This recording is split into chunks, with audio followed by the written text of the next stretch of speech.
The Earth's population is almost 8 billion, and over 7 billion people around the world's population use smartphones. With this rising tech in our generation, addiction to smartphones has become one of the most dangerous enemies of humanity. The average person checks their phone over 85 times a day, spending upwards of 7 hours on screens.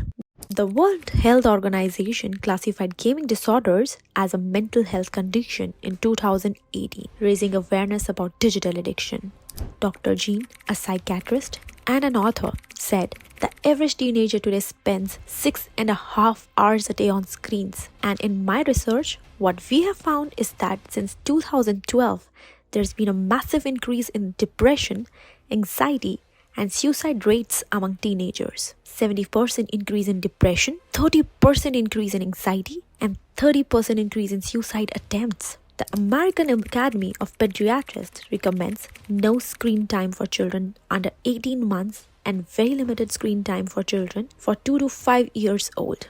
And the reason for that is because there is a critical window for brain development in those early years, and we don't want screens to interfere with that. As humans, our circadian rhythms and our production of melatonin, the sleep hormone, kicks in when the sun sets. But the blue light from screens inhibits melatonin, which can delay sleep. And watching TV or playing games also keeps our brains and bodies more alert and activated and less ready for sleep. Tablets and smartphones will suppress the melatonin more than TV screens because the screen and the blue light is closer to the face. Nir Eyal, MBA, is the author of the book Hooked: How to Build Habit-Forming Products, explained in his book about the 4 parts which the mega tech companies use to get its user hooked.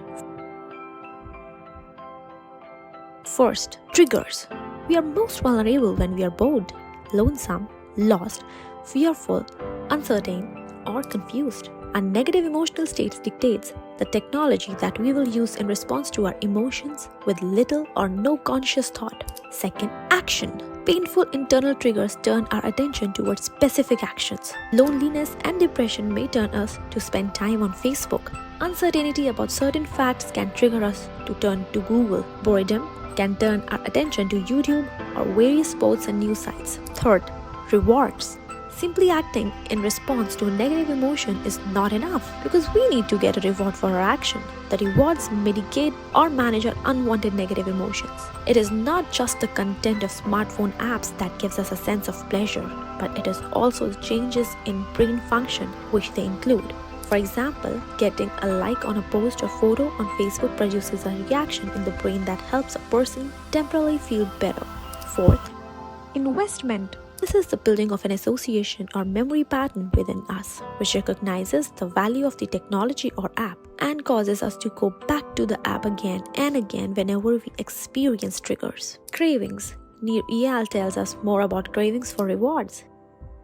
So, how can we prevent the modern-day smartphone addiction at early ages? We all know kids learn best by playing together, laughing, and making friends. And this is called social butterfly effect. Screen can put an invisible wall between them, making it harder to learn essential social skills like sharing, talking things out, and understanding each other's feelings. It's not about demonizing technology, it's about using it in a healthy way. We want to teach our kids how to use technology as a tool, not as a crutch. For tiny tots, excessive screen time can be more than just a distraction. It can hinder their development and well-being. So how do we as parents, big sisters, brothers fight back? First, let's talk about preschoolers from the age group 2 to 5 years. 2 to 5 years age kids are the most prone to forming a habit of watching screen continuously. And more oftenly, the parents are main cause in forming this. Parents let their child use phones as a remedy for them to not to be disturbed. This is the first step and the mistake of parents, which extensively leads the high screen usage in their children. The parents shouldn't use smartphones for entertainment in front of their children. Introduce a no screen before bed rule and gradually expand screen-free zone to meal times, family outings, and bedrooms. Swap screens for sensory play. Sensory activities like playing with water, dough, or sand stimulate brain development and ignite imaginations. Embrace interactive storytelling. Dish digital screens and bring stories to life with puppets, rhymes, and expressive voices.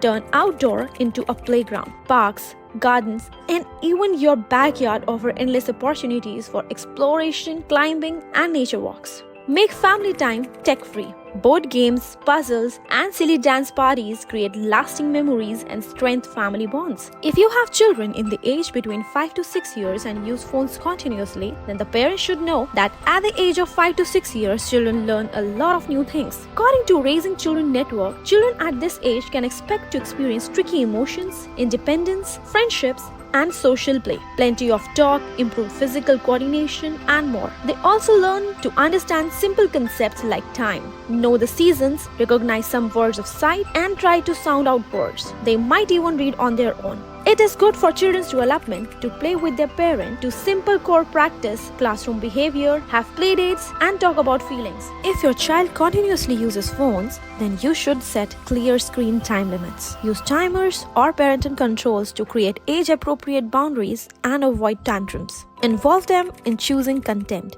Let them pick educational apps and game together, but always monitor usage. Encourage collaborative play. Board games, sports, and building activities teach teamwork, communication, and problem-solving skills. Embrace creative pursuits. Art, music, and writing allow them to express themselves and develop critical thinking skills. Turn tech into a learning tool. Use educational apps and documentaries to supplement their learning. But remember, real-world experiences are key. At the age of 7, children learn a variety of skills that help them develop into well-rounded individuals. Children at this age are the concrete operational period of cognitive development. They gain better understanding of and facility with mental operation, which means they can think about how to approach a problem and consider various outcomes. Children at this age also learn important life skills such as decision making, problem solving, personal hygiene, meal preparation, and communication skills. It is important to note that every child is unique and develop at their own pace. Therefore, it is essential to provide a supportive and nurturing environment that encourages children to learn and grow at their own pace.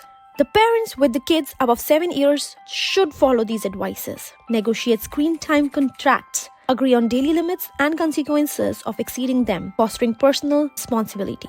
Promote tech-healthy hobbies, sports, music, lessons, or coding camps, providing an outlet of energy and develop new skills. Encourage face-to-face socialization.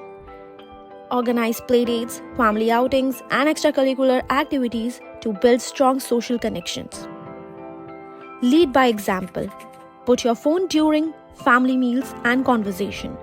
Practice what you preach. Open up digital wellness. Talk openly about the risk of excessive screen time and empower them to make healthy choices. So my dedicated viewer, hope you enjoyed this video. So like the video and drop down your comment below. Do not forget to subscribe to my YouTube channel for more such informative videos in future and press the bell icon for the quick updates. Thanks for watching.